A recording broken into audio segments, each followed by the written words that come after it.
Hello, and welcome to the NIFSA Open Doors Film Panel Series. I'm Professor Jeffrey Wysotsky, and we're coming to you live from the studios of Bronx Community College. This program is for film students across New York State and is being produced today by students in the BCC Media and Digital Film Club.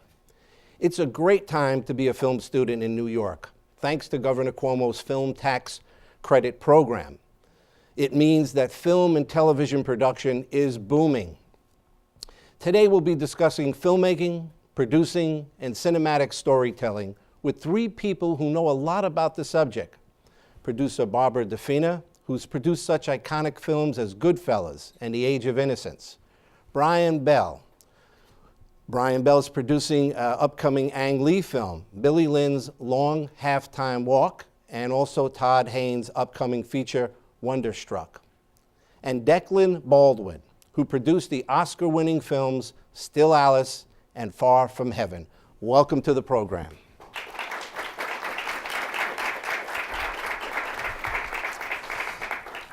Our film students in the audience and students watching this program online want to know the story of how you, producers, got started. What was the entry point for you? What were some of your first jobs? Barbara?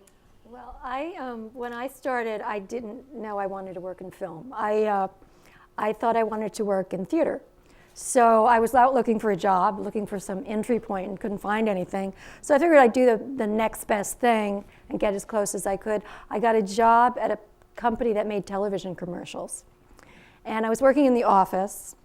And one day, after like a week, somebody came in. It was like a scene out of a bad movie. They said, "Get over to the studio." And I said, "Studio? What's the studio?" You know, and they had a little studio where they produced their commercials. And when I got in there and I met everyone, I decided this is what I want to do. And so they helped me. They introduced me to other people, and I got a union. They helped me get in the union as a production coordinator. And I met more people, like Sidney Lumet was doing a movie. The first movie I ever worked on was the Sidney Lumet movie with all these big stars, and I was hooked. And I got that wasn't a Taking a Pelham 1, 2, 3, was it? No, it was earlier than that, much earlier. It was called Last of the Mobile Hotshots, which nobody has ever seen and didn't do well. But it was a great place to start learning. Brian? I never knew I wanted to be in film. I wound up in film school after studying communications, and then was sort of belched out into New York, not knowing what to do. Went on the mayor's office of New York Tech List, got an internship, and one thing led to another. I got my first paid job as craft services after slugging it out for about 6 months. That led to PA work, more PA work, and I didn't have the fast track story that you may have been more fortunate with, but I knew I wanted to do it. And I kind of abandoned everything else I was doing in my life and focused everything on it. I wanted to be a writer and a producer. The producing worked out, the writing not so much. And just small projects turned into bigger projects, and here I am. I know everyone in the audience saw 21 Jump Street. Raise your hand. There you go. I did the second one. All right, there you go. 22 Jump Street. You saw the second one, 22 Jump Street. Declan. I answered an ad in the back of the Village Voice in the summer of 1985 for unpaid interns. I was working at the Russian Tea Room, and I was taking some film classes at the New School. And I was just getting very tired of being, on the outside looking in, wondering how I could enter the film business. And I saw that ad. I interviewed for a job which was literally 18 hours a day, 6 days a week, no pay. Now that's changed since then, but that was typical in 1985 of what it meant to be an unpaid intern on a feature film. This question is for all of you on the panel. It came out of a discussion, Barbara, about something you said on the Charlie Rose show, that the more you go on the set, the less it means when you're there. As producers, When do you go on the set? And tell us about what you do when you go on the set. Our film students want to know. Barbara first. Well, when I said that, after doing a lot of movies, I realized that there were 3 times of day that it was really mattered. One was in the morning. Sorry. One was in the morning when things were being set up and people were arriving. The other was at lunch when people actually had time to sit down and talk and also discuss what happened in the morning, what work they got done, what work they missed.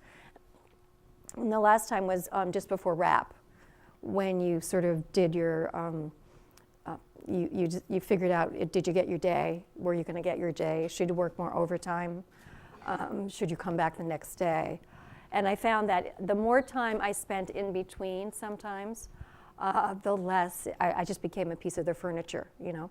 I was just sitting there watching and making notes, but I didn't really feel that I was doing anything that I couldn't do better from the office, helping plan the day before, the next day, and just generally doing cost reporting and stuff like that. So, I mean, I also, I worked with the same director. I worked with a lot of the same people, and at one point, I'm really allergic to the smoke, and it got to be a joke. Whenever they wanted to get rid of me, they would turn the smoke on, and it's like, yeah, okay, she's leaving. So, I mean, that was my feeling at the end. There are those 3 times during the day when you can really make a difference and really have an input. Brian? Yeah, it's kind of an art. It's something I learned over time, and a big part of it is about learning to read a room and learning to read the people you're working with.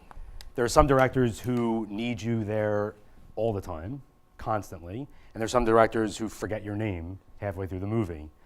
You always want to be close enough that they can sort of break the glass in case of emergency, but not so close that they feel like you're suffocating them, typically. So I've worked with some directors, again, who want me around. Other directors would prefer not to have me around, or what I represent, not me as a person. I'm able to sort of divorce my personality from my position and learn to not take it personally that I might not be needed in that moment. It's more that my position isn't needed. It's not that they didn't like me or they didn't want me around, but it's good to always feel useful. If you can read a room, then you're gonna know the moment where you are not being useful.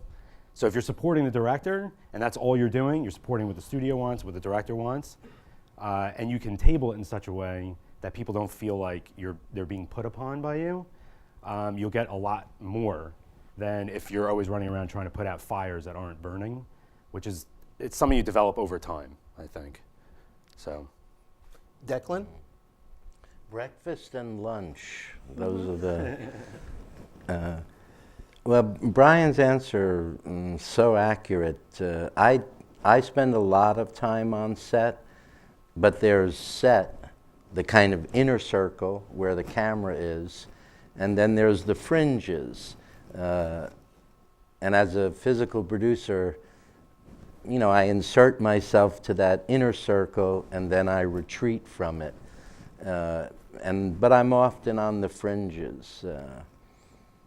Because the job is that, Brian was saying, you are there to support the director, the filmmaker, and their creative process, but they know in part that you're there as the responsible party to the money, to the finance. So there are very few directors who really want you there all the time. I think at least my experience is, they want you to be there when there's a problem, to be in service to them, and then they want you to retreat. That's my experience. Barbara, you said, and this is for everyone, but you said that, quote, movies work well when the audience has an emotional connection to the characters in a film. It's not intellectual, it's emotional. Can you talk about that a little and your advice to our student screenwriters in the audience who are writing their first screenplay? Sure. I mean, I think that it's about character and story. And there are so many other things that you can put in that, are additions and are good additions. But if you don't draw a character that people really connect with and tell a story that's really interesting. It doesn't matter how much special effects you have. It doesn't matter how brilliant your photography is or how great your set is. You're going to lose your audience. And I've even heard directors talking to actors, and I've seen it, as actors start intellectualizing about, well, my character would do this or my character would do that. And it's like, and they were all intellectual reasons. And the fact is, you say, no, it has to come from in here, and it's about what the character would just instinctively do, and stop thinking about it, just do it. And I think you should think of that also when you're writing and when you're directing and editing. It's about character and story and drawing the audience in and keeping them there. Brian? Yeah, I mean, writing is free. And I know if any of you are starting out, you don't have a budget. Even if you get a budget, it's still probably not much of a budget. So you can write all day, all night until the cows come home. What you don't want to do is wait to have people around who are being paid and film is rolling, or digital, whatever it is these days.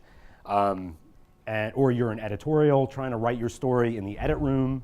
It's good to go in with, you have to convince yourself before you bring in a whole team and financing and everything else. You need to be convinced that the story is where it needs to be, and you need to be humble about the fact that other people may not agree with you. You need to learn to take notes. People objectively are more honest, I think, than you can be, because you get inside your head, you get inside the script. But everything Barbara said is true too. You can't over-intellectualize it. 22 Jump Street's a perfect example. I mean, people want to go to the movies, they want to forget about their problems. They want to have fun, they want to turn their brains off. They don't want to hear about the actor's motivation behind doing something. Sometimes opening the refrigerator is just opening the refrigerator. What did Alfred Hitchcock say to an actor once, that famous line? Mr. Hitchcock, what is my motivation for this scene? Your paycheck. Declan? Well, I'm really examining story from the point of kind of employment. I made the decision a long time ago not to be someone who developed projects and pushed them up the hill for 3 years, 5 years, 7 years. So when I'm looking at story, and this is true certainly of the last 10 or 15 years, I want to work on a picture that I think is going to go somewhere. I don't want to have a resume filled with pictures that nobody saw. So when I'm looking at story, my litmus test is almost always the same, which is if I don't care about people or in the story, then I'm suspicious immediately. And when I go to the movies, it's the same experience for me. If I care about what's happening to them, no matter what their place in life is, then I'm already beginning to kind of fall in love with the movie. And that's still true for me today. I can go see very elaborate, well-heeled movies, and I don't care about anybody. And the movie's lost for me at that point. Before I have another question for the panel, film students that are calling in, please make sure that when you're not calling in, you're doing a virtual email to us, tell us your name and tell us what film school you're from. So when we repeat the question to the Bronx Community College Film Club audience, we'll know who you are. This is also a question for all of you. How long does it take to shoot a feature film? And what does it mean to be in the 100-day club? I mean, Barbara, you was on Casino and other Martin Scorsese collaborations. Were they all shooting over 100 days? Were you that fortunate? Yeah, well, yes, they did. They weren't necessarily planned to shoot 100 days. Some of them were scheduled. They were still scheduled for 60 or 80 days. They were still big. They were big studio movies, and things were kind of different then than they are now. And we had a director who, had a track record. So yes, we did. We were in the 100-day club, and I think he's exceeded the 100-day club since. Yeah. I've also, worked on movies that are 20 days, which is probably more likely what you would be doing, or 15 days, or 20, 25 days. And, it's the same process. You just do more pages every day. But, yeah, so the 100-Day Club is, when you get there, it's one of those things, when you get there, you're not sure why you were so excited to get there. Because it's just the same. It's just the same, amount of work every day. You just do less work. You do maybe a page a day or 2 pages a day instead of like 4 pages or 5 pages. But it's all this, it's the same. You just have more toys. Brian? I'm not a member of the 100-Day Club, but we still figure out how to make them. It just means you have to prep more. So the fewer days you have, the more prep time you want. It's just like writing a script. You want to take the time when you're not spending money to really think things through. So you can't plan on ever having 100 days. I mean, there's only one Martin Scorsese. So I think if you take the time ahead of time to preconceptualize your project, whether it's storyboards or planning the schedule, thinking through your shots, and being realistic about time constraints, then you're not going to constantly feel let down when you're not making your days. I think that's a critical element also. It's the emotional and psychological feeling of not falling behind. So the only way to prevent against that is to prepare. Declan? Well, I am a member of the 100-Day Club, but for the most part, I'd say those days are over. I did it twice on George Romero's The Dark Half. I believe that was in 1992. And that's really about how much money there is to spend. That film was certainly not planned to be more than 100 days. I think originally it was like a 55 or 60-day shooting schedule. It was long. I don't know if this is true for Brian or Barbara. Now I'm more a member of the 30 to 35 day club. Yeah. Okay, well, before we go to the next question, I know some of our film club members want me to create a shirt that says 100-Day Club, a t-shirt. Not going to happen. Yeah. We don't shoot, most of our students are shooting 5-minute films in a couple of days. Yeah. So I understand we have a virtual question coming from a film school. Shayna? This question is for Ms. DeFina from Rachel at NYU. Ms. DeFina, what are some of the challenges for women facing in the movie business? Well, I've been in the movie business for a long time. All of a sudden, I feel like Hillary. I've been in the movie business for over 30 years, and it's changed. The challenges have changed. Some of them, I think women have more opportunities now. I think women are allowed to do jobs that they couldn't do when I started, but there's still the challenges. I remember, the first time I was a production manager, and people insisted that I wouldn't be able to actually handle the crew. I would have problems, and the fact is, I never had a problem. If you know what you're doing, and they know people are a lot more generous than you think. I think it's harder for women sometimes to get credit for what they do.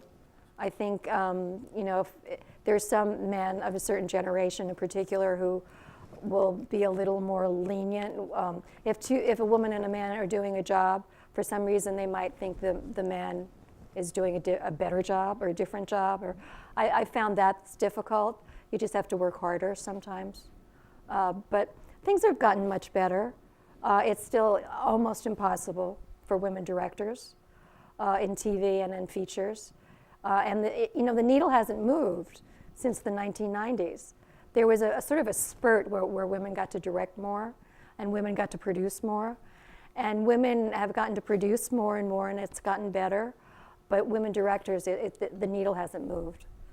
It's still very difficult for women to get directing jobs, even with all the programs and going to film school, getting degrees, trailing on shows. Still, if you look at the numbers, it's really pretty it's pretty devastating. So, I mean, it depends on what jobs you pick. New technology.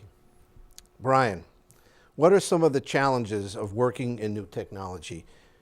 Can you talk a little bit about the Ang Lee project, Billy Lynn's Long Halftime Walk, a film that will mark a historic achievement in technology, 120 frames per second, 4K resolution, 3D? Yeah, it was really hard. When I first went in to meet with Ang, he said, this is what he sees as the future. Now go and figure it out, basically, was the motivating force behind it. No labs were able to deal with it. Any of the old architecture that's already been set up for film was kind of null and void.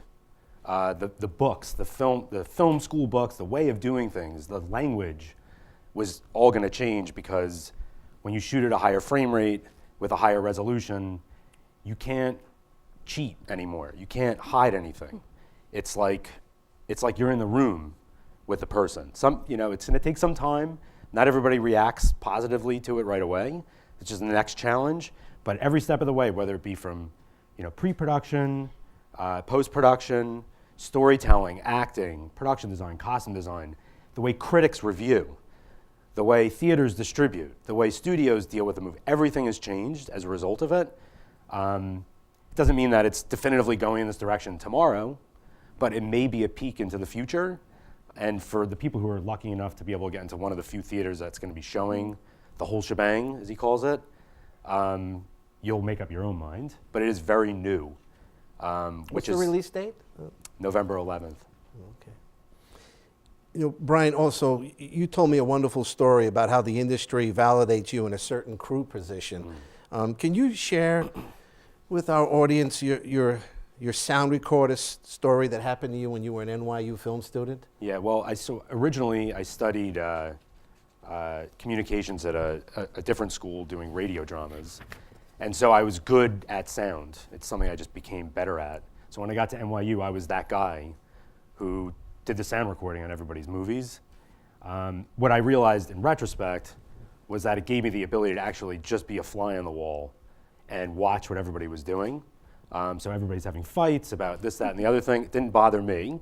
I just had to press record and pause and record clean sound, and everybody was happy to have me there. So I learned a lot about production just sitting there watching it day after day. And then when I was getting closer to graduating, one of my professors, he was putting together a Spike Lee documentary, asked me, would you be interested in coming and being our field recordist? And that, now I think back on, it was a pivotal decision. At the time, I was just, I was a kid. I didn't really think about it that much. But I realized this decision could send me on a path for the rest of my life. And is this the path I want to be on? For the first time, I had to ask myself that question. I loved mixing sound, and I had nothing against the art. But at that point, I said, I think I'd rather be a writer and a producer.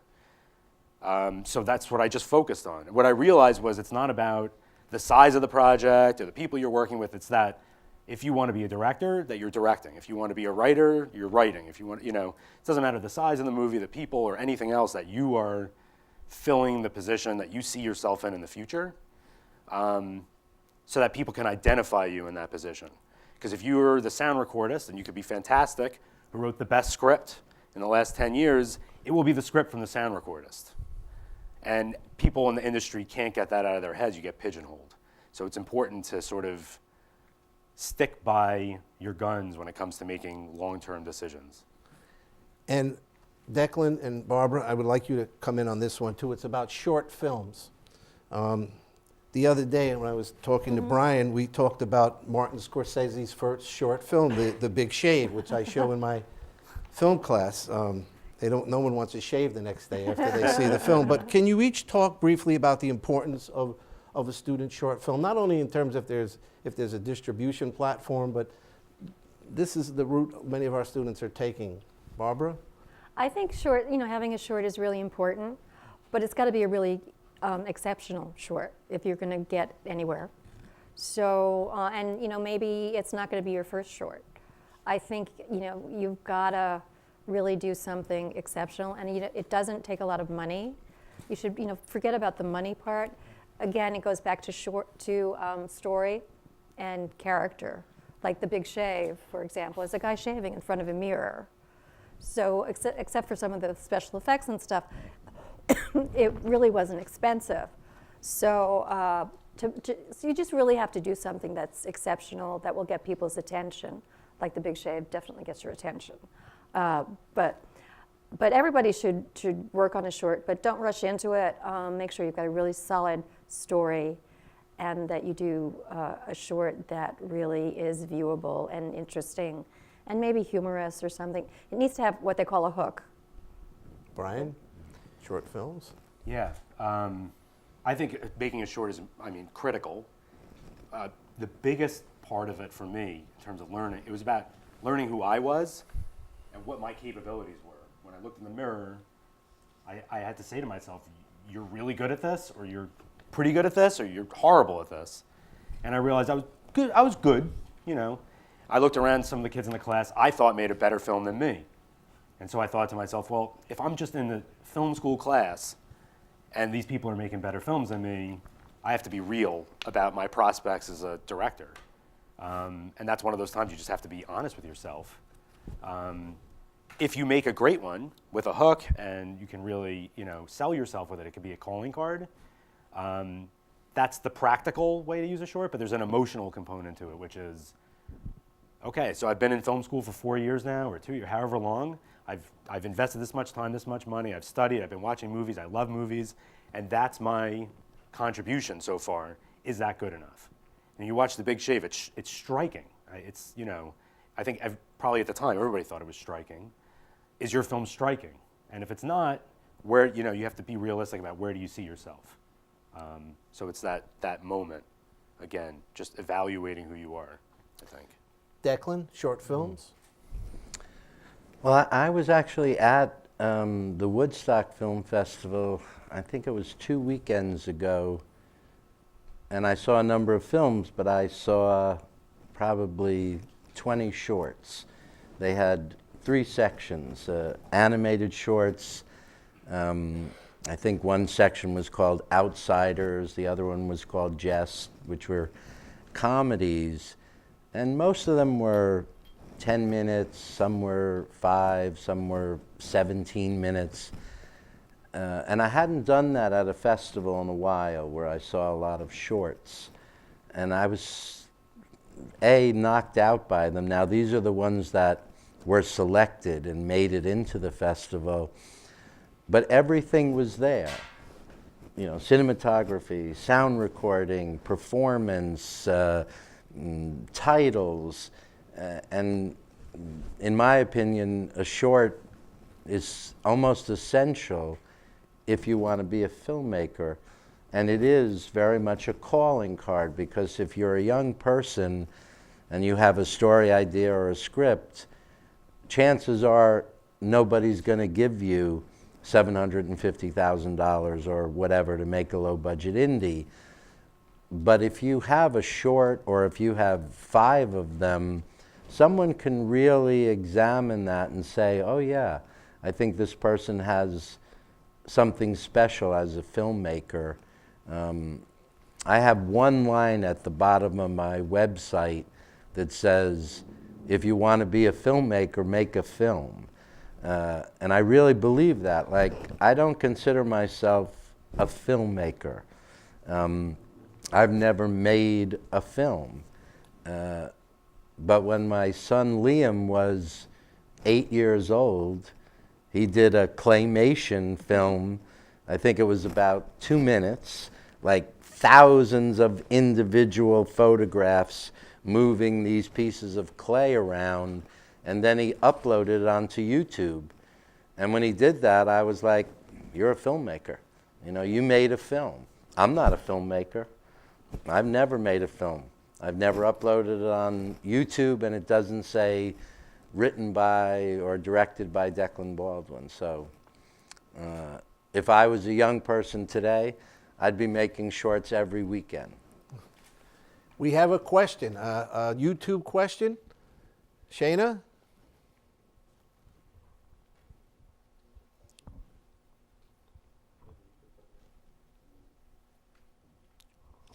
This is a question from Michael from Buffalo for all the panelists. What are some of the elements that go into choosing locations for your films? Let's start with Declan, and then we'll go back. Yes, the question was from Buffalo, and if I'm correct, it was, how do you go about choosing locations for your film once you get the green light to go into production?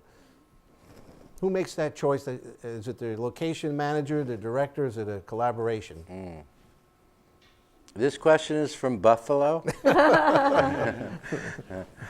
Don't shoot in the winter. Yeah, really. Unless you want snow. Actually, Barbara and I we were all just talking about Buffalo because, you know, there's something happening in Buffalo, New York right now. A lot of smaller budget features and some very big features are being shot there. I am a former location manager. I did that job for a long time on a lot of movies. I love that job, actually.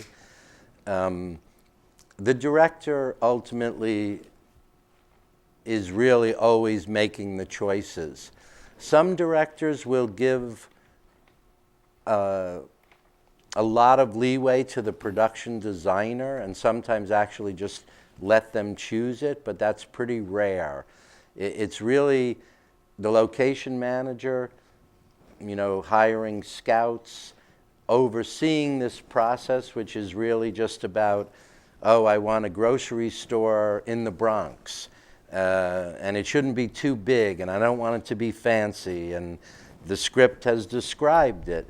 And you go out and you get many choices, and then you go there with the director and the production designer, sometimes with the DP, but not always, and you look at them, and ultimately, at least in my experience, the director will say, that's the one.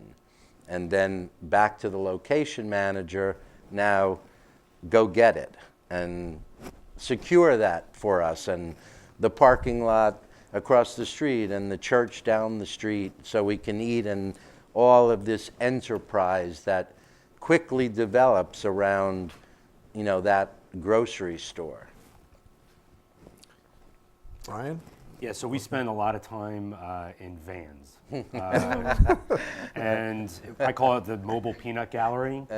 So what winds up happening, interestingly, it's the first time you're all really collaborating. So it's, you know, it's not just about the need, the physical, the practical need to find the locations, it's also you're figuring out the movie. It's just that it happens to be the first thing everybody talks about because you know, you have to have locations to shoot in. So once you start going to these locations, I mean, I find a lot of times the DP is there usually with the production designer and the director, myself, and that's usually pretty much it. And we spend a lot of time debating about the different locations. And in the course of debating about the locations, we find ourselves debating about the movie. And how it's all going to come together, because it's like a bunch of puzzle pieces scattered on a table, and the process of scouting is like putting the puzzle together in a way, and it leads to a plan, an approach. So it's essential. A lot of directors just go out on their own. You guys, you know, if you don't have money, which I assume most of you don't, you just go out. Being a location scout is just a person in a car with an aesthetic. So you could drive around. I used to do it on small films. You drive around and find locations. It's fun. You knock on doors. You bring communities together. Is a good technique on smaller films, because if you can get a community, then you can get the restaurant, the diner, the school. You can get, you know, extras. You can get the guy who has that house on the corner, and if that guy says no, then the community will say, you have to help them out. So communities are a really good resource when you're making low-budget films. You pick a town, as opposed to just cherry picking all over the tri-state area or around Buffalo. You pick a town, you say, this town is my movie. And you get to know everybody there. You get to know the politicians there. You get to know the guy at the grocery store. And you know, you make yourself known and liked, and then people want to help you. And they feel like they're part of something. Their kids are extras, and so it becomes like a family affair, and you don't need money because everybody wins. So there's a lot of different ways to go about it. Just, it's good to keep an open mind. Yeah. Barbara? Well, I agree with what you both said. And there are two things that I agree those first days in the van together when you're collaborating is, for me, is the happiest part of the movie because everybody's happy to be there, everybody's getting along, and we're all excited. So that's always my favorite part when we're all location scouting at the beginning. Later, it gets a little tedious getting in and out of the van and stuff. And the other component that I do think has to do with locations is financial. When you pick that town or you pick that street, it has to do with, can we afford to shoot there? Is it contained? Are we going to have to travel all over and spend a lot of time? And also, are we going to have to do a lot of redressing? You want to pick locations that are pretty close to what they should be and not have to, even in a big movie, not have to do a lot of construction and a lot of set dressing. So there's that element sort of hanging over it all. Barbara, in all the Martin Scorsese films you've produced, the location becomes such like a character in the movie. New York becomes, I feel like it's one of the best parts of the film. Do you work with the same location manager? Do you find yourself going back to the same alleyway, the same rooftop, the same long street that never ends? Well, no.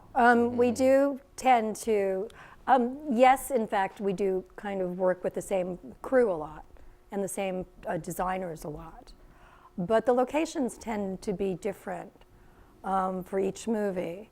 And it's not just New York, there's Las Vegas. We had some fun with Las Vegas. But I think every location scout is very particular to the movie. And all the locations, as well as the cast and everything, always has to service the director's vision. So they're different.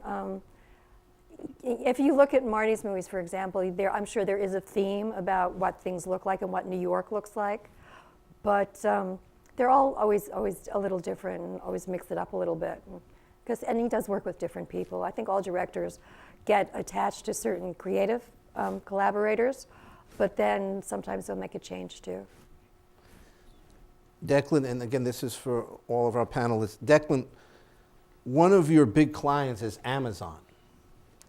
Is it different producing? Is it different producing for a premium channel like Netflix, Stars, HBO? I almost don't want to answer that question.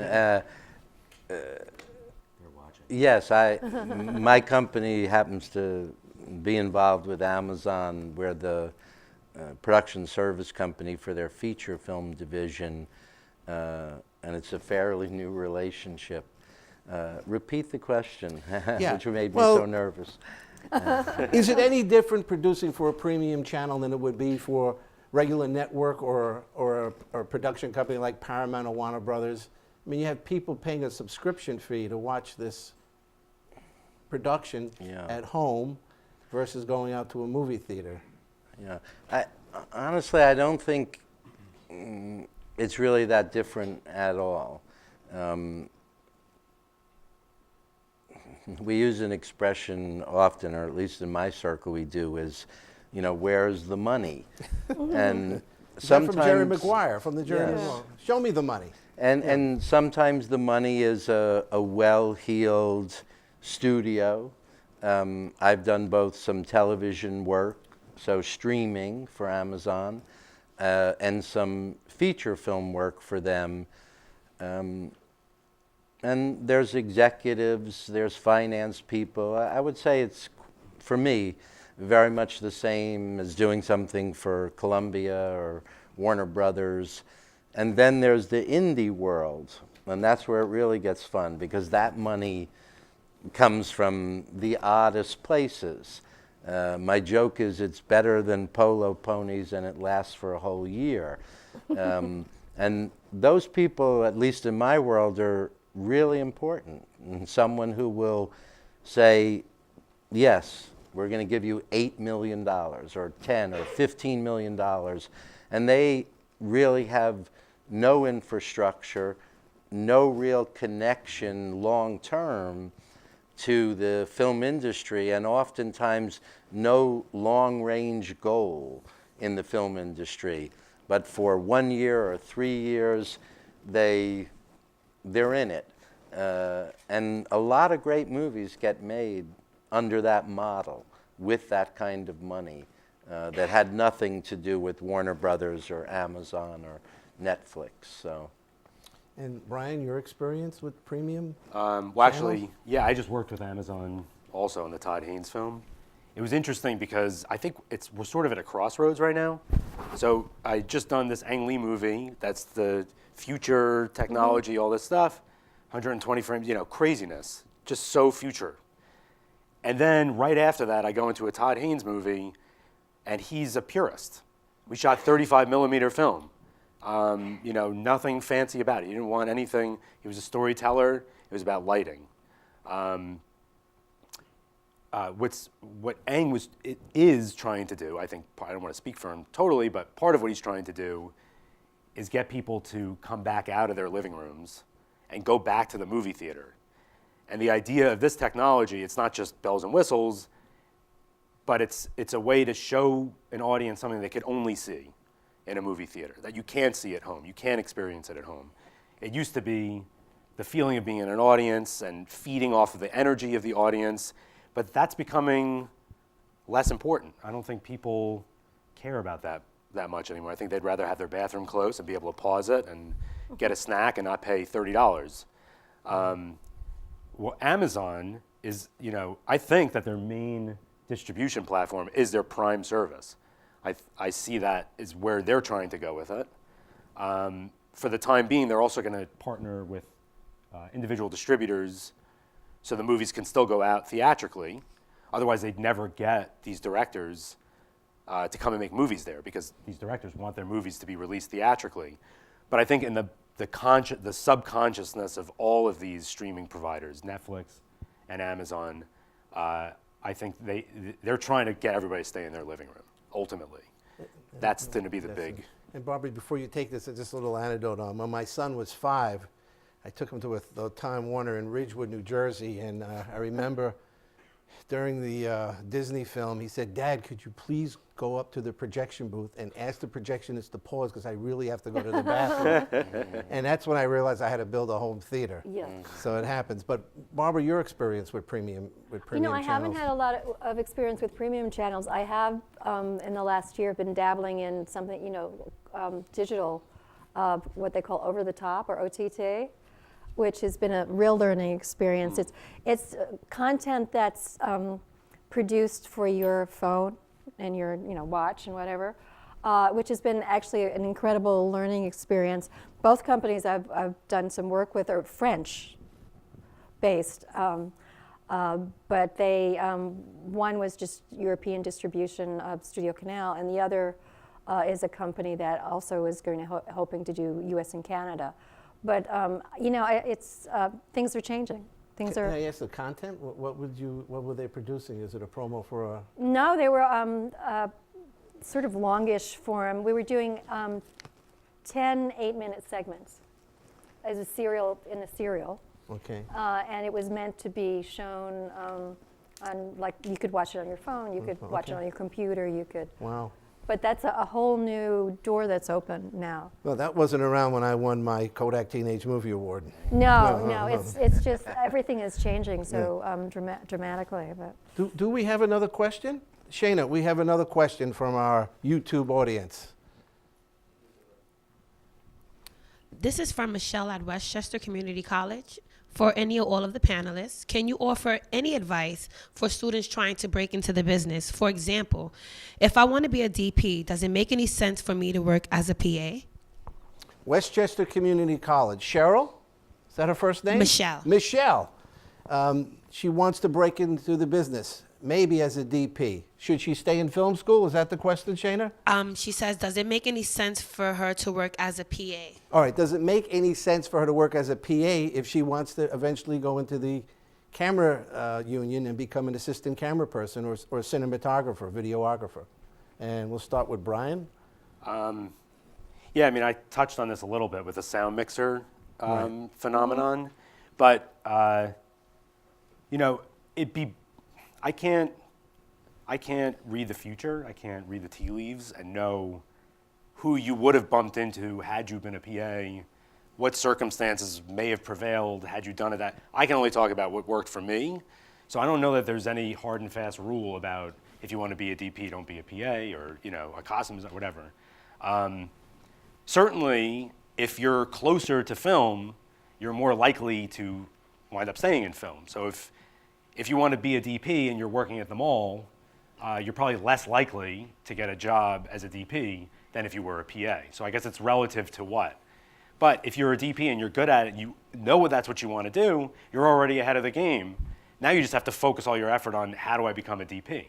Most people, like myself included, didn't have an idea of what they wanted to do when they graduated. So now you know you want to do that, you should be shooting everything and anything you can get your hands on, without being a snob about it, without looking down on it. You should just be shooting. And in your spare time, you should be shooting. And again, being critical of yourself, making yourself better, probably is the best way to go. But if you can't and you need to pay the bills, like everybody has to pay the bills, then be a PA. Yeah. But better than taking the job at the mall, I think. Anyone else want to comment on that? Oh, yeah, I think, sure, you should work as a PA. You should get on a set and get to know people and make friends with the people in the camera department. Let them, say, hey, I'll let me help you. Let me carry the whatever cases, or let me, hang out and do whatever jobs you need me to do. If you can. If not, if you're a PA doing something else, still go talk to the people in the camera department. Ask them how they got to be in the camera department. And yeah, shoot everything you can in your spare time. If you can get a job in a low-budget movie, take it. Probably not as a DP, but maybe as the assistant camera or even an intern. And also, companies like Panavision. People have become DPs by being interns in the camera room and meeting all the assistants when they check out the equipment, and then learning from them, learning the camera, learning everything they can, and then hoping someday that somebody's not going to show up for work, or someone's going to be sick, or somebody takes an interest in them, and they're going to get the phone call where they can come out and maybe be the assistant, in the camera department and learn. So yeah, you've got to put yourself in a place where you'll meet people who can help you, and you also have to let those people know that you're interested in what they do. Just to add, I know Darnell Martin spoke to our students here from Cadillac Records, and she was telling us that she worked at Duart Film Labs as an expediter, and every night when Spike Lee's cinematographer, who he worked with for many years at NYU, would come up to pick up his dailies, she would just say hello. Eventually, she told him she was an NYU student, and he hired her as an AC, and her career took off as a director. 18 major motion pictures and many TV shows have been shot on this historic landmark campus of Bronx Community College, formerly NYU Uptown. This was NYU Uptown. Declan, can you talk briefly as a producer? How do you figure out how much to pay for the use of a location?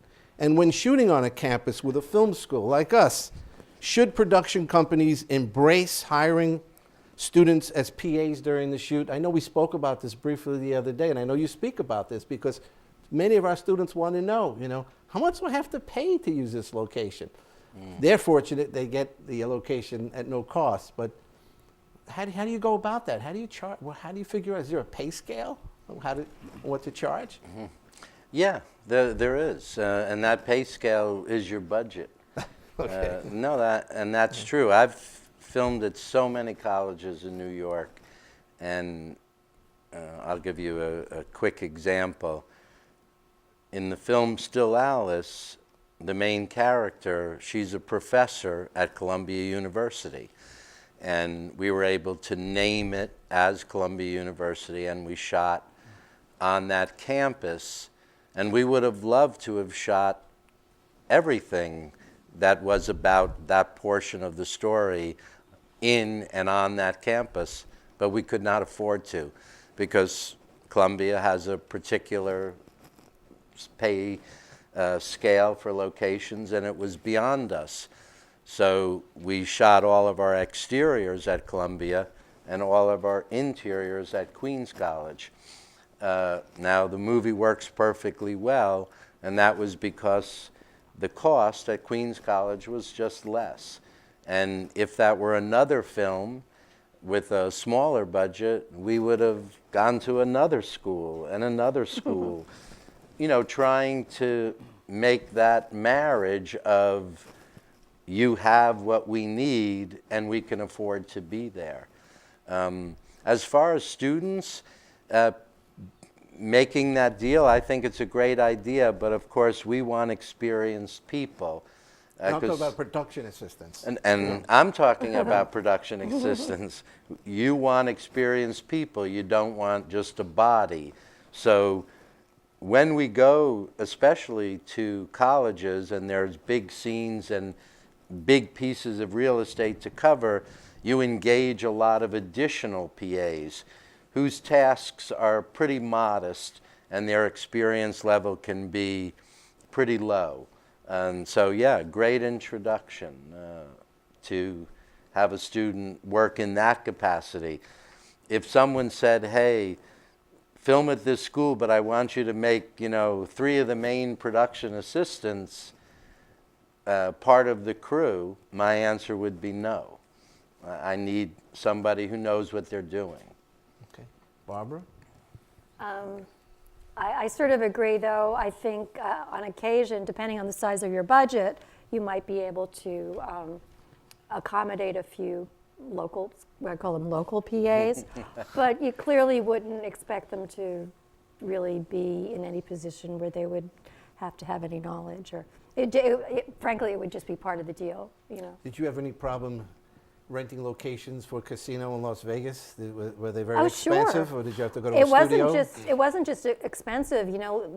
They're not in business to make movies. They're in business to get people to gamble. And it's, you know, it's hard to get them to shut down a table, let alone a casino. So yeah, we talked to a lot of casinos. There was only one who would entertain it, and then we had to shoot from like midnight to like 5 in the morning. And we couldn't leave all our equipment in. So it was like a circus act, you know.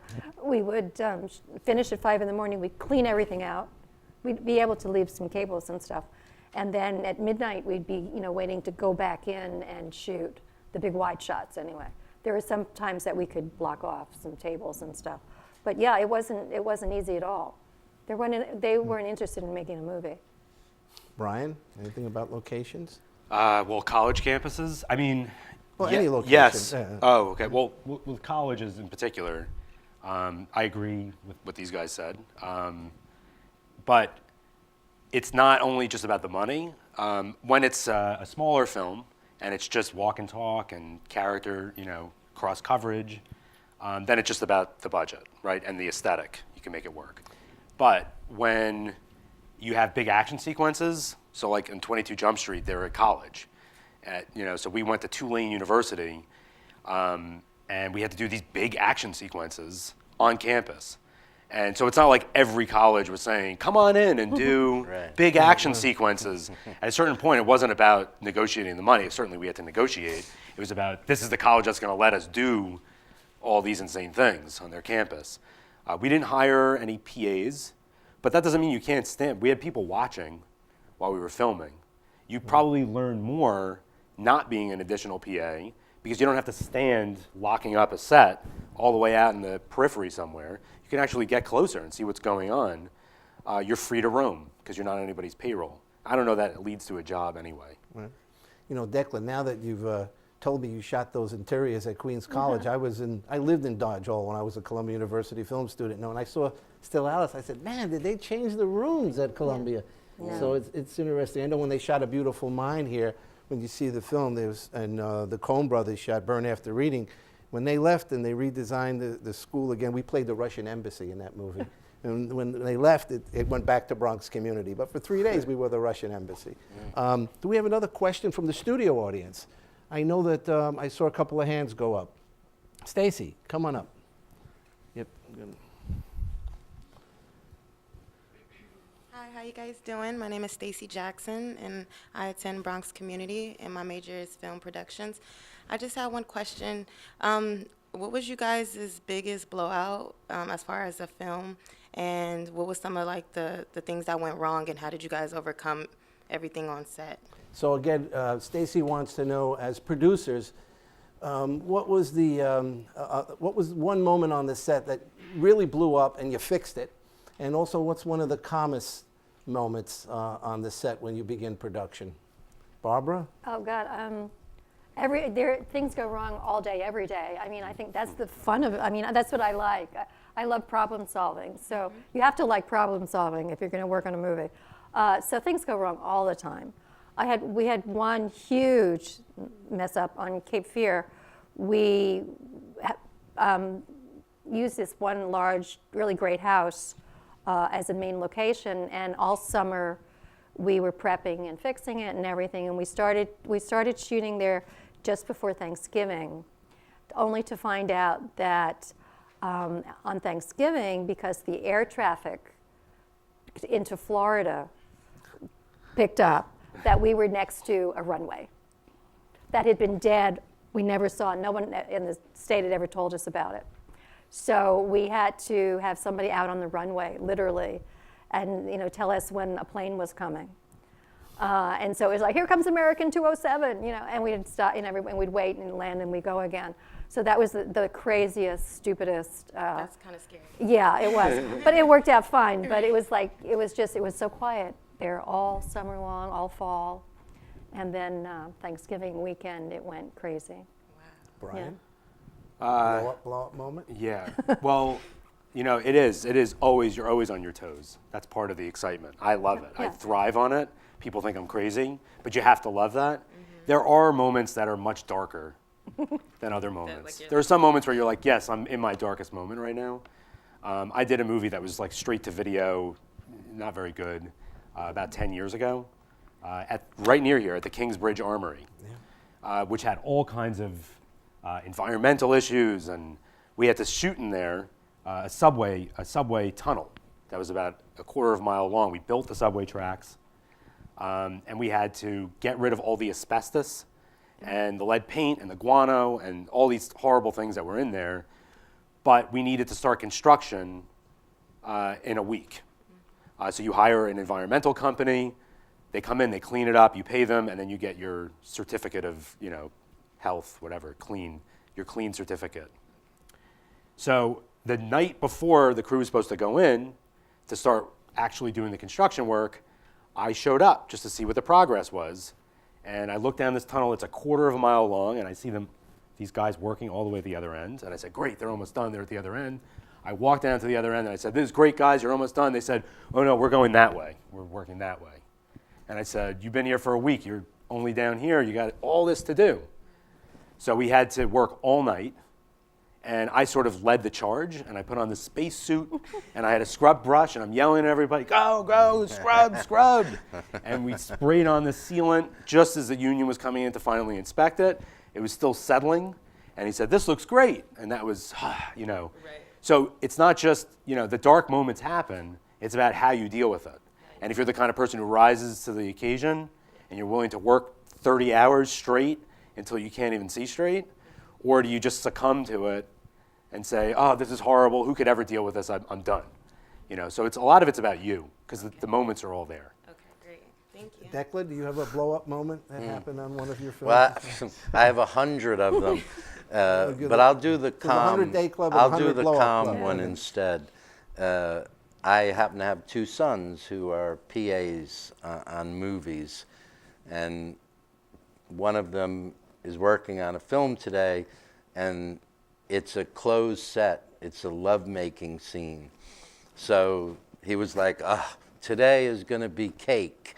We're all just going to sit around and chill, because it's a closed set. It's two people in a room all day, very few people with access, and you need those days. But yesterday, he was at a museum. They had 280 extras. And as he was leaving at 5:30 in the morning, he said, today is going to be hell. And I'm sure it was. Got you guys. Thank you so much. So many of our film students are always asking me, Professor, do you know any producers that might want to buy my script? This is for all of you. Are any of you looking to discover some new directors and produce their films? You've worked with such established directors, all of you. Is there ever a moment where you wake up in the morning and go, I want to meet a new young filmmaker and produce their film? Barbara? You know, I have a few two first-time directors I'm working with. It's tough, though. You know, it takes a long time. It's really hard. The hardest thing is to explain to them.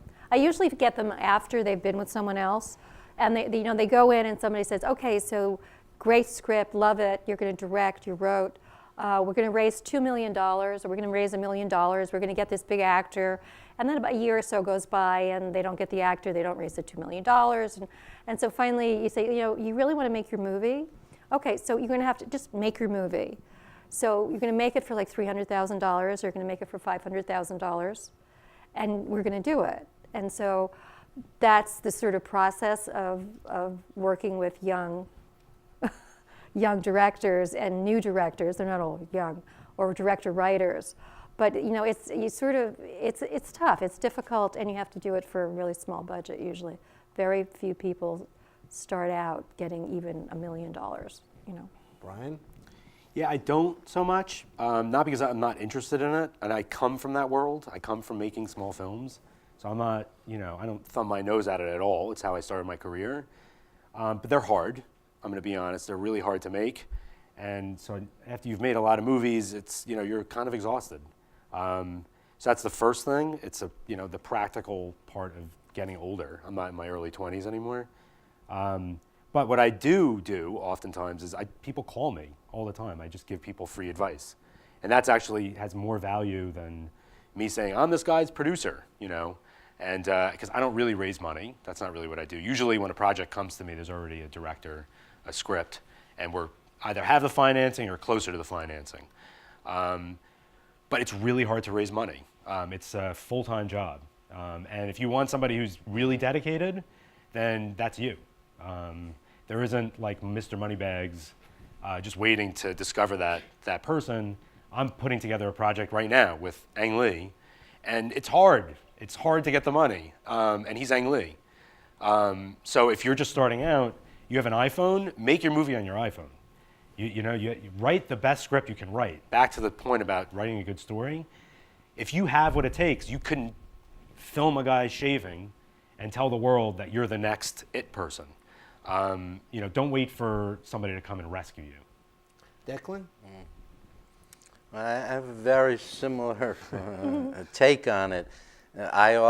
People write to me, call me, send me stuff, and occasionally I'll engage with them, and as soon as the conversation the evidence is they really haven't done much of anything except for ask someone to, make them be the anointed one. And that's pretty much the end of the conversation for me. And I always have a few of these pet projects, I'm always looking for the person who has just invested every ounce of energy into it and have gotten somewhere. I'm working with someone right now. They've made 3 what I call backyard movies, like $15,000 I think was the biggest budget. And these films they're a whole movie from start to finish. And I was amazed that these films were made for this kind of money. I saw it at a film festival, and that's how I got involved with that person. And I'm now trying to get their first step-up movie, their first, $1.5 million SAG actors, real crew, real equipment. But if the evidence is that they're just waiting for someone to say, oh, you're amazing, let me take you to meet Barbara and Brian, then, and I'm saying this now as a person in their 50s, I don't have any time for that. We have time for one more studio question. Angelique, you have a question. Come on up.